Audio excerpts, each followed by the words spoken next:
Zelensky is barking orders. Alexander Syrsky is clueless and helpless.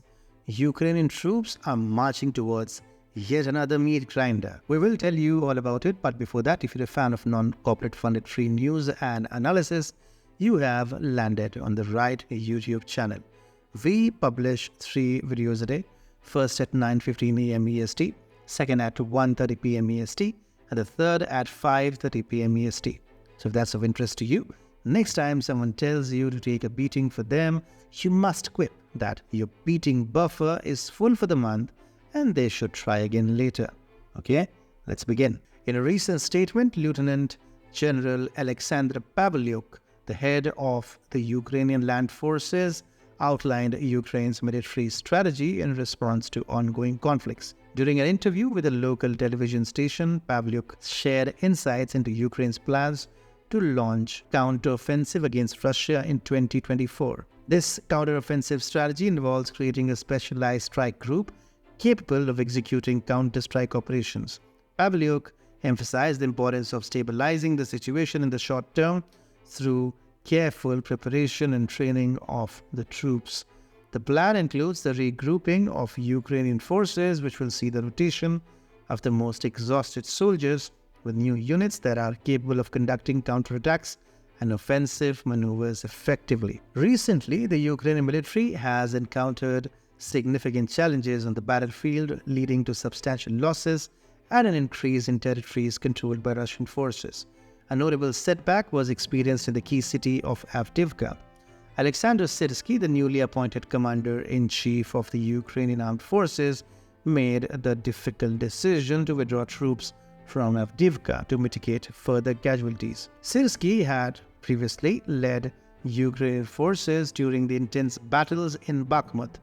The battle turned out to be a bloodbath for Ukrainian forces. It was reluctant to order a retreat in Avdeyevka too, but the decision was compelled by the sheer show of strength displayed by Russia. Ukraine finds itself at a disadvantage as it lacks sufficient personnel for sustained engagements. The ongoing conflict has impacted the country's demographic structure and mobilization capabilities. Given these circumstances, planning a major offensive appears foolhardy for Ukraine at this juncture. The country's military strategy is constrained, with Moscow dictating the course of the conflict. The immediate focus for Kiev is on minimizing losses and exploring asymmetric warfare strategies, as options for surrender or peace negotiations remain uncertain. Ukraine's current military posture lacks the manpower for engaging in a protracted conflict against a formidable opponent. Ukraine is completely dependent on NATO for weapons and equipment. Without substantial military aid from NATO countries, Ukraine's ability to sustain its defense efforts against Russian advances is completely compromised.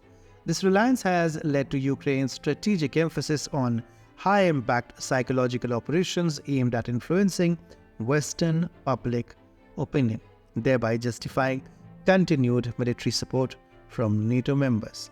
Amidst these dynamics, Ukraine has announced plans for a new counteroffensive. However, such efforts have no strategic value beyond generating a psychological impact on the global stage.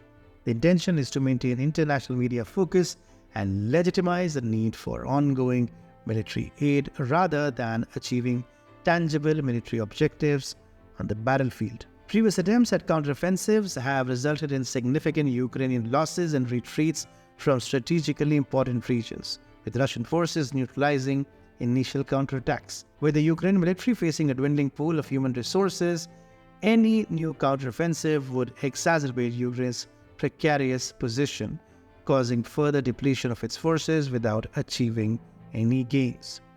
The specifics of the proposed counteroffensive remain vague because there aren't any plans to begin with.